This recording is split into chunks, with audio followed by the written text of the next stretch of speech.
Our next guest this morning is sharing her journey of loving someone with mental illness. Michelle Dickinson-Moravec documents this in her book, Breaking Into My Life. Michelle, thank you so much for joining us this morning. Thanks. Of course, the issue of mental illness is in the spotlight right now.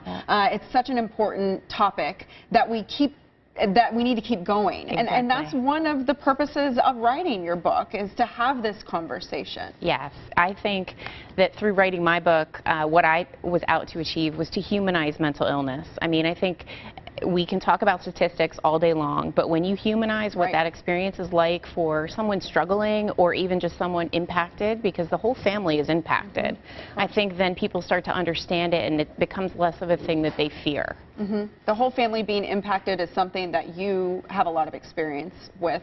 Talk a little bit about your story. Sure. So I grew up with a bipolar mother, and at a very young age I learned that I needed to do whatever I could to take care of her. Her needs were the most important in the household, so anything that I needed kind of went by the wayside. And you know, it's hard because with bipolar disorder you have the rapid mood changes from, you know, the mania to the deep depression, and it impacts you. So, and it shapes who you are as a child into the adult that I've become.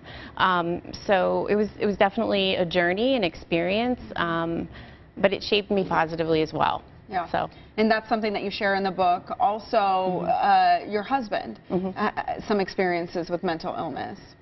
Yes, my first husband definitely, I believe, had mental illness, undiagnosed. And I think the one thing we can all do is to be in tune with who we are as people, and if we need help, if we can stop relating to mental illness as this thing that is feared and is just the brain just needing additional support, it's just another organ, I really believe that people will not be so reluctant to reach out, because there's great treatment out there. There's great therapy. It's so much better now than it was when my mother was dealing with it.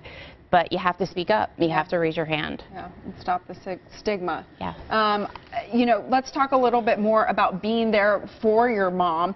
You know, many people don't have someone there for them. And so that's something that you were able to be there for her. Of course, had an impact on you throughout your life. Yes. And that's what you're sharing with others. Yes. I mean, there were some moments. There's an excerpt on my website, breakingintomylife.com, entitled Tears, where I really talk about what that experience is like to be with someone who's so sad and there's nothing you can do to stem that pain, and how easy it is for caregivers to get lost in that. And I think that, you know, anyone who loves someone with a mental illness needs to recognize, yes, it's good to care for them, but you have to have boundaries and take care of your own well-being.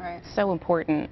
Yeah, definitely. What else do you want people to know? Maybe someone watching who's struggling themselves or knows that they have a loved one who is struggling. Yeah, so there are tremendous resources out there. For me, I am so focused on reaching high school kids. High school kids, I think, are so vulnerable. They deal with stress and anxiety. You know, we have an environment in schools now that is really stressful. So I do believe talking to our kids younger is very important. There are clubs out there there's a club called Active Minds that's starting to become more common in the high schools. Like, bring those clubs so that children can relate to it much better earlier. And then there's a great peer-to-peer app called 18%. That's available, where, you know, you don't have to identify who you are, but there's a community there who understands what you're dealing with, so connect with them. Yeah, so important. Well, we appreciate you coming in this morning, sharing a little bit of your story. Michelle Dickinson-Moravec, and the book is called Breaking Into My Life. Thank you for your time. Thank you. I'll be right back.